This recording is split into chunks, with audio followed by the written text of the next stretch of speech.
Israel allegedly conducted deadly aerial bombardments in its northern neighbor Syria. Reports coming out of Damascus claim that 30 minutes after midnight, Syrian radars detected Israeli fighter jets crossing into Lebanese airspace over the southern district of Sidon, from where a number of missiles were launched towards the central region of the war-torn Syria.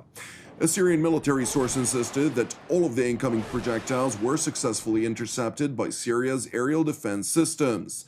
Nevertheless, Arab media reports claim that several missiles penetrated Syria's aerial defense array.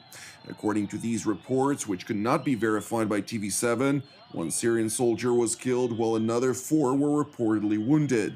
Subsequently, the London-based Syrian Observatory for Human Rights reported that Israeli aircraft targeted a number of Syrian military installations with more than 10 missiles, including 2 military airfields in Al-Dab'a and Al-Shayrat, which are separately situated on the western and eastern countrysides of Homs Governorate.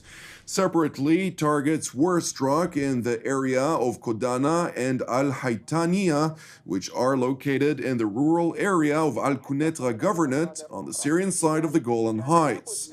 The IDF spokesperson's unit did not confirm nor deny its involvement, reiterating in its response to TV7's request for comment that it does not respond to foreign reports. It has been confirmed to TV7, however, that as a precautionary measure, it placed restrictions on aerial operations over the Golan Heights, which has been closed for civilian aircraft flying at an altitude of 5,000 feet since the alleged attack overnight. In other news, the IDF spokesperson's unit informed TV7 that the joint U.S.-Israeli military exercise titled Juniper Cobra has been cancelled effective immediately over concerns related to the coronavirus. The joint drill, which started on Tuesday and was supposed to end on the 13th of March, aimed at strengthening the cooperation and coordination between the IDF and the U.S. European Command, promoting bilateral learning and enhancing aerial defense capabilities.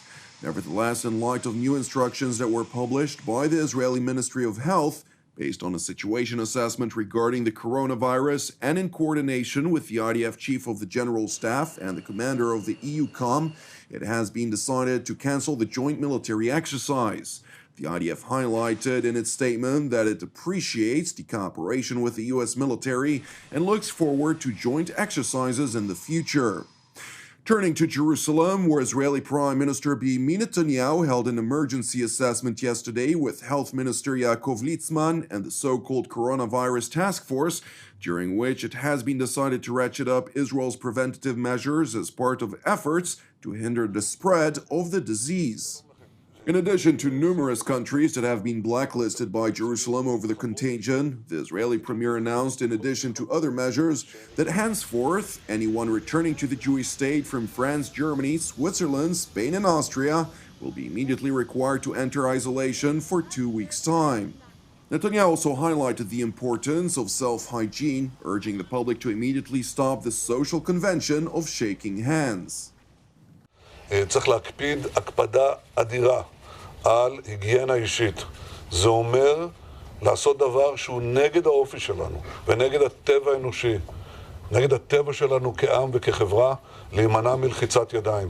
אני לוקח על עצמי להיות הראשון שאומר לכם, פשוט לחדול בלחיצת יד כפי שאני עושה. In contrast to the Prime Minister's definition of the coronavirus as a global pandemic, Health Minister Litzman sought to downplay hysteria by insisting that it has not yet reached those levels. Nevertheless, the top Israeli health official highlighted the importance of following the instructions provided by the Health Ministry's task force. היסוד לשמור על כל מה שמשרד הבריאות מחליט ומוציא.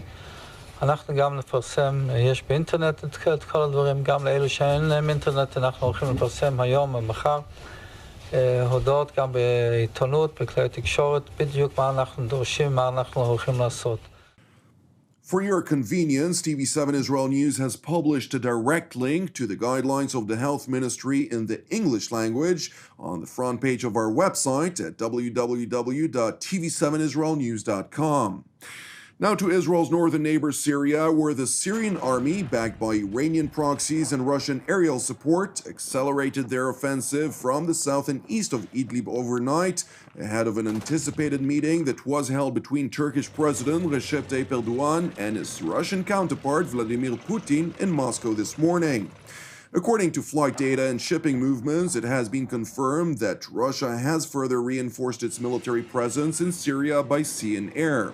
In addition to a Russian Defense Ministry announcement of the departure of 2 Navy frigates to further bolster its Mediterranean presence, 3 additional warships have been followed unannounced through Turkey's Strait of Bosphorus. The additional firepower deployed by Russia aligns with a statement made by President Vladimir Putin, who was quoted by Russian media as saying, "We're not going to fight against anyone. We're going to create conditions so that nobody wants to fight against us." Meanwhile, in Moscow, President Recep Tayyip Erdogan met with President Vladimir Putin as part of Ankara's initiated efforts to reach a ceasefire in Syria that will satisfy the interests of both Russia and Turkey and stem fears of a possible conflagration between both powers. During their meeting, Putin expressed once again his sincere condolences regarding the deaths of 34 Turkish troops that were killed in a joint Syrian-Russian bombardment. President Putin further leveled a vague warning to his Turkish counterpart that unless the situation in Syria is resolved, relations between Moscow and Ankara may sever. За это время, к сожалению, и сирийские военнослужащие пострадали. У сирийской армии серьезные потери. Поэтому, конечно, нам нужно с вами обязательно проговорить ситуацию, которая сложилась на сегодняшний день, чтобы ничего подобного, не повторялось, и, чтобы это не разрушало российско-турецкие отношения, к которым мы относимся, я знаю, вы тоже, очень внимательно и дорожим этим. President Erdogan, for his part, voiced hope that a solution may be formulated between the two powers, further highlighting the close relations between the two countries prior to the escalation in Syria. Biliyorum ki şu anda dünyanın gözü burada. Bugün buradan atacağımız adım, alacağımız isabetli kararlar bölgeyi de ülkelerimizde rahatlatacaktır. Türkiye-Rusya ilişkilerinin tavan yaptığı bir dönemi yaşıyoruz. Gerek savunma sanayinde, gerek ticari ilişkilerimizde çok farklı bir dönemin içindeyiz.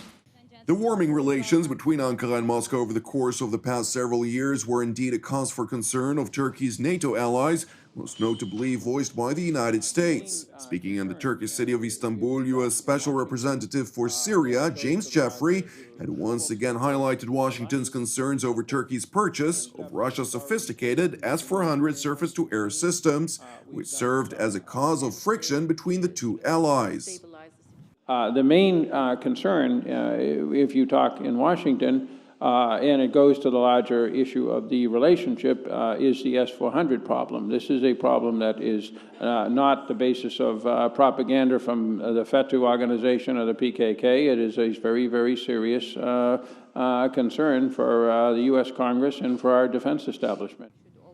In spite of the chilled relations between Ankara and Washington, the American envoy underscored that the United States is actively assisting Turkey in Syria and urged Europe to do the same. There's a set of steps that we've already taken, the humanitarian ones you've seen.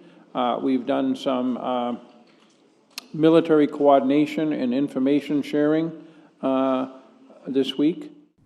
The U.S. call on Europe to contribute more to Turkey's efforts comes at a time when Ankara is making every effort to send as many as possible illegal migrants into Europe. And while Greece is stepping up its efforts to repel the coordinated influx, Turkey has deployed special police forces to force migrants back to the border of the European Union. Geri itmeleri engellemek amacıyla 1000 özel harekat polisini, tam donanımlı özel harekat polisini sabah itibariyle intikal ettirdik ve Zodyak botlarıyla beraber artık orada insanlara kötü muamele edenlere fırsat tanınmayacak ve onların uluslararası kural ihlali çerçevesinde gerçekleşen bir takım girişimlerini engelleyebilecek seviyede kendi sınırlarımızı bu vesileyle bir geri itmeden kurtarabilecek seviyede gerekli tedbirlerimizi de aldığımızı ifade etmek istiyorum.